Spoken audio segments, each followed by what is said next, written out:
நீங்கள் சாத்தானின் பிள்ளைகளாக மாறிவிட்டீர்களே என்று நீங்கள் சொல்லியிருக்க கூடாது, தப்பு. கிறிஸ்தவரும் முஸ்லிமும் சாத்தானின் பிள்ளைகள் என்று ஏன் கூறினீர்கள் என இளைஞர் எழுப்பிய கேள்விக்கு நாம் தமிழர் கட்சி ஒருங்கிணைப்பாளர் சீமான் பதிலளித்துள்ளார். மேற்கு தொகுதி சேர்ந்த ஜமீர் அவர்கள்.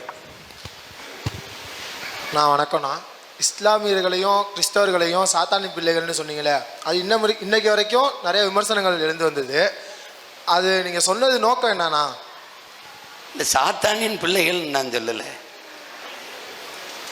அதாவது தேவனின் பிள்ளைகள் தான் கிறிஸ்தவன் சொல்லுது, அல்லாவின் பிள்ளைகள் தான் எல்லா இஸ்லாம் மார்க்கம் சொல்லுது.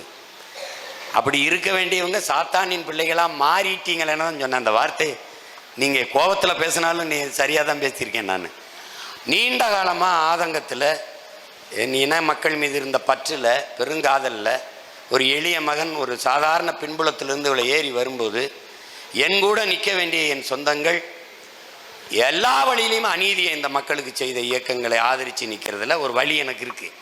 அப்போ அந்த வழி, அந்த கோபத்தில் நீங்கள் தொடர்ச்சியாக அநீதி தவறுன்னு தெரிஞ்சு அதை எதிர்த்திருக்க வேண்டிய நீங்கள், அதற்கு துணை நின்று தேவனின் பிள்ளைகளாக இருக்க வேண்டிய நீங்கள் சாத்தானின் பிள்ளைகளாக மாறிவிட்டீர்களே அப்படின்னு தான் நான் பேசியிருக்கேன்.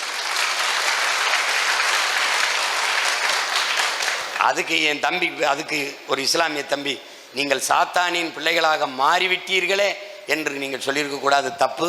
சாத்தான்களே நம்ம ஆளுகள் தான் என்று போட்டிருந்தான். நீங்கள் இப்படி பாருங்க, எல்லா மார்க்கங்களும் சமயங்களும் அநீதிக்கு எதிராக இந்த பூமியில் பூத்தது தான். புத்தன் தான் முதல்ல. செய்திகளை உள்ளது உள்ளபடி தெரிந்து கொள்ள ரெஃப்ளெக்ட் நியூஸை சப்ஸ்கிரைப் பண்ணுங்க.